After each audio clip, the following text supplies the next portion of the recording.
Hey everybody, what's going on? Welcome back. It's Jordan here. Today we're going to be taking a look at the LEGO Ideas Jaws set. This set has 1,497 pieces. It's going to retail for 150 US dollars, which converts to 200 Canadian dollars. 200 bucks for the newest LEGO Ideas Diorama from the cult classic Jaws. It comes in the 18+ style packaging. In the top left corner, we've got the Jaws logo.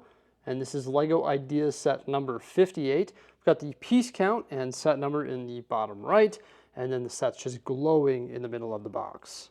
The back of the box shows this set sort of broken apart, like off the diorama. You can see the boat can be removed, and then we also have Bruce the shark here on the left, and he's sort of on a stand there. So you have two different options for displaying it.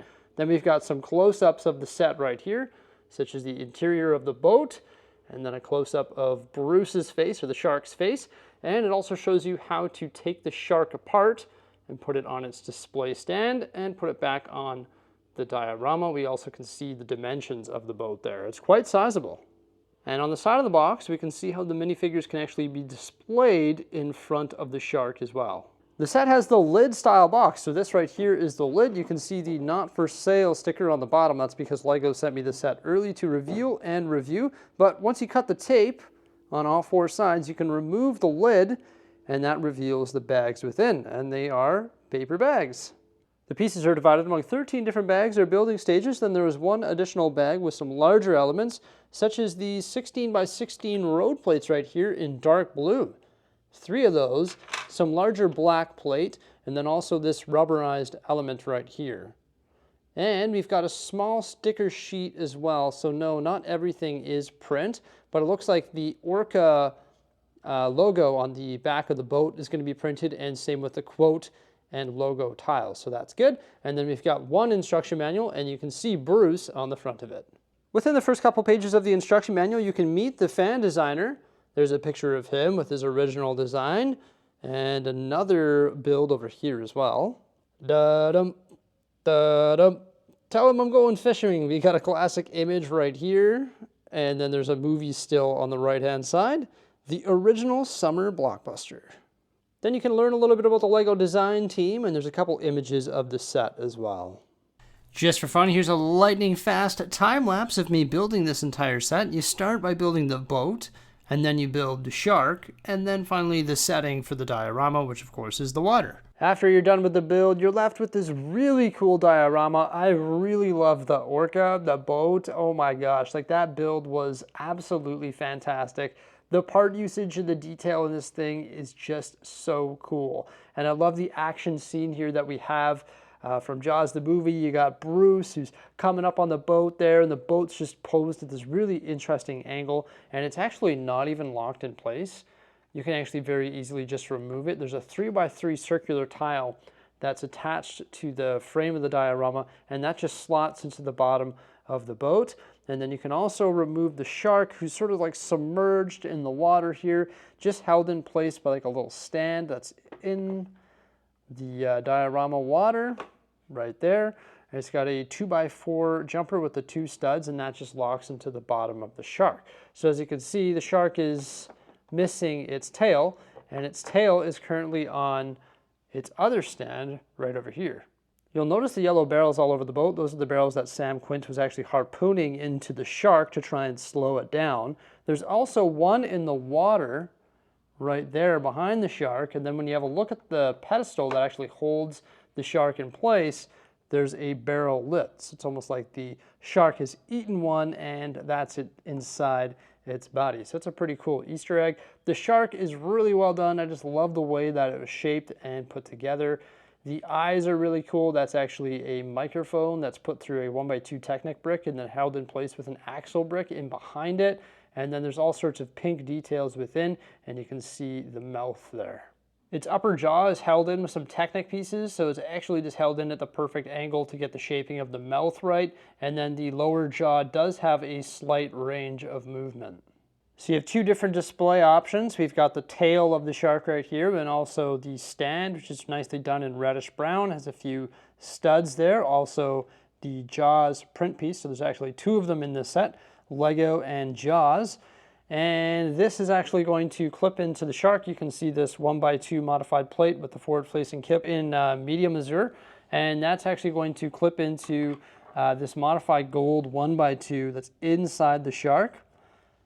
And it's just going to sort of slide in there and clip into place. And that's how you can actually build your shark in full.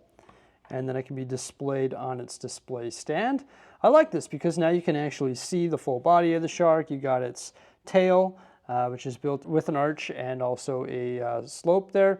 And also its side, like fins, can articulate as well, as they're just held in by ball joints. And it's a pretty solid stance. If you just want to display the shark like this, you definitely have that option. And then once again, you can take this boat off the actual diorama quite easily as well. You just lift it right off like that there. It's not held in by any studs or anything, so if you are moving this diorama, just make sure to remove the boat because you wouldn't want to drop this thing. But all that was holding it in place was actually this 3x3 circular tile there that actually just locks into the bottom of the boat. As you can see, there's a little slot right there, and that's where the 3x3 would actually sit. And there's some nice like triangular shaped pieces down here, all sorts of modified slopes just to get the bottom of the vessel like looking the way it does. It looks fantastic. There's a slight curvature on the bottom of the boat here, done with these curved slopes, and those line up with the black tiles, 1x4 and 1x8, and then the dark red tiles. I love the color contrast that you have there. There's a sticker element on the front there, and there's a matching sticker element on the other side as well. And then you can see the railing here, the guardrail, built with that flexi piece. These used to come in like a string element with the plastic, but now they're all sort of rubberized, and that's held in with the droid arms. So that's pretty cool. Coming around to the back here, you can see the Orca print piece, a really nice print piece. I'm glad that that's printed. That's pretty awesome. However, there are some sticker details found within the boat. But this thing is just like really well shaped. The amount of brackets that were used to create the shape of it was pretty fascinating. And I think there was a new bracket piece as well. I personally have never seen this piece before. It's a 2x6 upright bracket, and there's just 2 studs that hold it down. So that's a pretty neat piece. I love the part usage in Nougat there to get that handrail done properly, like just to give it the right shape. That's really cool. You can see there are some Nougat hot dog elements right there beside that yellow barrel. On the front of the boat there, we have the marine biologist. That's Matt Hooper. Really cool minifig. Then there's some added detail with the ingot pieces, the 2x2 modified pieces in green there with the 2 studs. And then there's some Technic elements to represent small windows, I believe. And you'll see this piece of string. This is an interesting piece of string right here. So it has the ball joint on one end, so it can actually attach to the ball joint piece, which is upright right there. And then you just tie it off to another piece right there, right beside the phone element. So I thought that was some really nice added detail with those strings going to the very top here. And there's the flag, and then this Technic built like mast almost, I guess. I don't know if you're going to call that the boom or the rigging, but that's really cool. I believe this would be the boom that can actually move back and forth, built with some candlesticks. But this is built with all sorts of Technic elements, and there's a really interesting like life preserver piece there that actually has a stud on the end of it. I thought that was pretty cool. Normally you see life preservers look like this. You can see there's the one on the side there. Sorry, I'm actually incorrect. That's more of like a sonic ring piece. It's not a life preserver, it's a sonic ring. You can find those in the Sonic sets. It's like a ring with a stud on it, just so that cable will sort of be guided through there. So that was a really neat added detail. We've got the nice windows here, which are actually like upside down. You can see these wedge plates are actually upside down, and some good use of the handlebars right there as well. There's a spotlight up top there where we got our other minifigure, who is Sam Quint, and he's actually the shark hunter. Comes with a machete and also a harpoon. There's a steering wheel held in by a ball joint there, also a sticker element. Just like really detailed, so compact and so dense with details. It's very impressive. There is a ladder right here. You can see these large hook pieces, and then the droid arms to create that ladder. Down here, there's some more, I don't know what that would be, but just like some more equipment that's found on the boat, along with these cage elements, which are just sort of slid in there. Some nice metallic elements right there. Also an orange 2x2 plate with the 1x2 ingots. Some life preservers back here, and also a seat, which can rotate as it's just held in by one stud, and that is just like a fishing seat, I guess. There's a large fishing rod on the side of it. And right here, there's 2 more fishing rods on the side of the boat as well. And then over here, there's yet another fishing rod. And there are 6 spears in this set. So there's 3 on this side held in by like those modified droid arms, and they can hinge outward. And 1 is actually in behind it as well, held in by a clip there. And it's the same on this side here. So there's all sorts of spears to try and take on the shark, which is pretty cool. Just so much detail like jammed onto this boat here. It is absolutely fantastic. And this whole piece right here, which I guess wasn't pushed down all the way, I'm really sorry about that, is removable. You can just remove it just like that there. Some of the pieces like to fall off. For example, these 2x2 plates on the front there, they're not held in by much. I guess 2 studs from the slope going down there, and then also the phone element. But the complexity of this build is just so cool. Like you can see the slopes, the modified bricks with the forward-facing stud, the sloped grill elements there. There's some brackets. There's also like a handle right beside the steering wheel there in reddish brown. Like there's just so much detail packed into a small space in this set. And there's even more in the cab of the boat as well. You can see there's some nice printed detail there on that like letter or envelope piece. There's also a sticker element with the dash of the boat above the steering wheel there, one of the levers below. There's also a map on the coffee table. There is a printed element right there on that like radio, I believe, or some sort of control panel. And then there is a seat right here. It's like a bench seat going around that table. And on the benched seat, there's a 2x2 sticker element, the Amity Gazette Campbell attack, just a newspaper article about the shark attack. But yeah, there's just like so much detail crammed into this space. I will say that there's almost not enough space to accommodate all that detail. It's almost like over the top. There's no walking space. You can't really position a minifigure in there because there's so many details jammed in there, which I'm not really going to say is a negative thing. And here's our third minifigure. This is the police chief. It's Chief Martin Brody. So we got 3 cool minifigures in this set. Let's have a look at those. On the right side there, we've got Sam Quint. He's the shark hunter. He just comes with basic dark blue pants, no print detailing, but his torso, I love his jacket. It's just sort of like ruffled open. That's some really cool print detailing. And then he's also got a nice mustache and sideburns, and also the dark tan hat. And of course, he's wearing a hat, so he has no alternate face. In the middle, we have the marine biologist. That's Matt Hooper. Love the face print detailing on him with the glasses and the full beard. Also, his head decoration is really nice with that toque. He's got a little bit of print detailing on his legs, and I like his torso print detailing as well. His alternate face is a little bit more serious, and I just love the way his head decoration matches up perfectly with his face print detailing. That's a really cool head decoration. Our last minifigure is Chief Martin Brody. This is the police chief right here. Some pretty basic print detailing on his torso and legs. There's no like side of arm print detailing, but this one does have dual molded arms, which is pretty cool. He does have an alternate face and some basic print details on the back. His alternate face, he just doesn't have the glasses, and he's got sort of like a, I don't know, can you consider that to be a half smile? Maybe. But either way, some pretty serious minifigures for a really serious set. Maybe there should be a little bit more detail printed on some areas, but in the movies they're just wearing regular jackets and shirts and stuff, so they don't really need arm print detailing, I don't think. I think they're pretty nice minifigures, and once again, they come with some pretty cool accessories.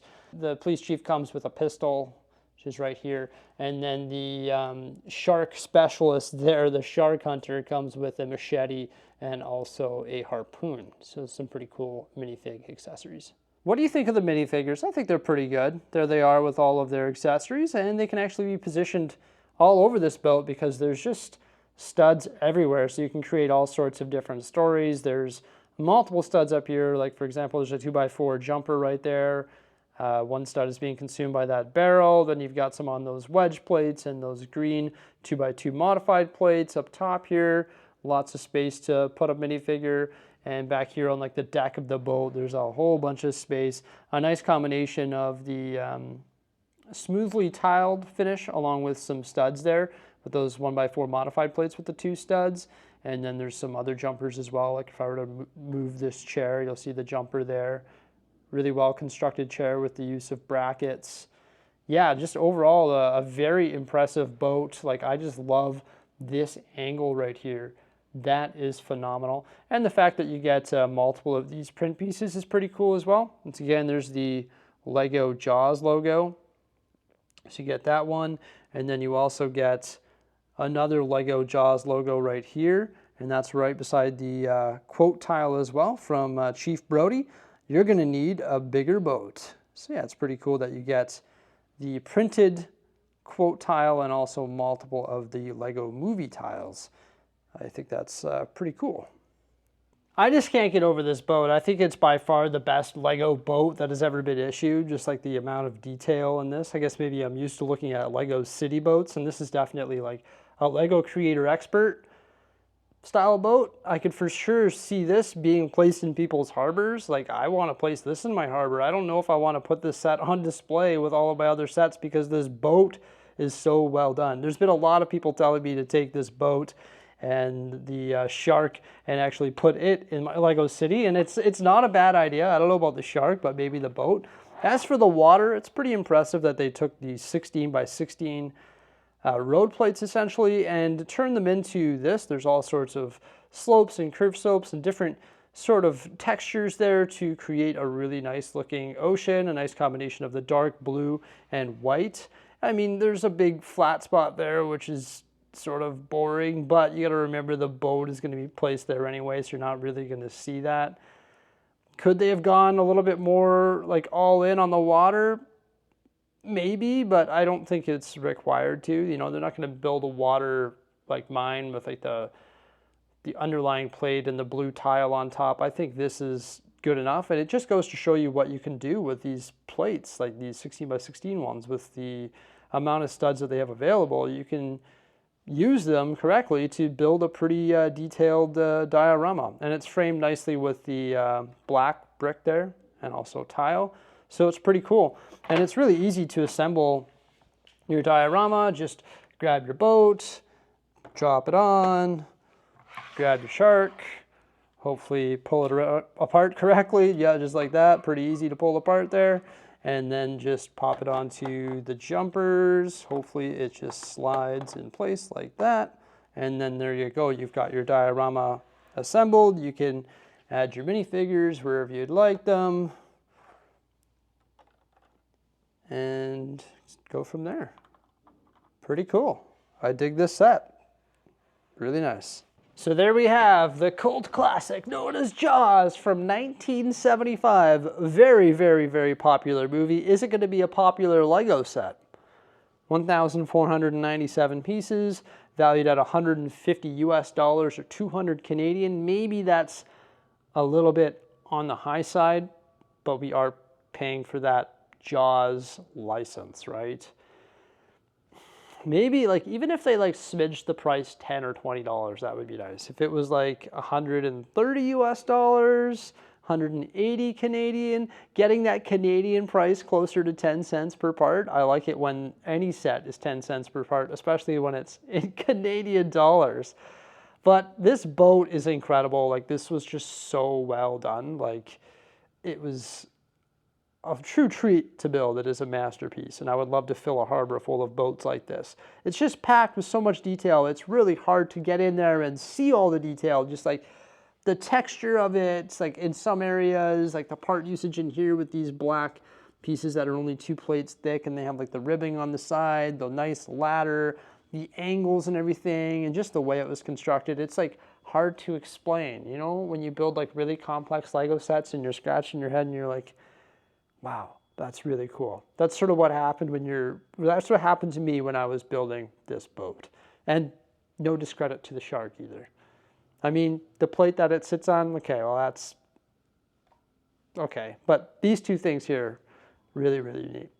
Everybody, that's about it for today. I hope you enjoyed this review. Please remember to like, subscribe, and stay tuned for some more great stuff, and have yourselves a fantastic day. Bye for now.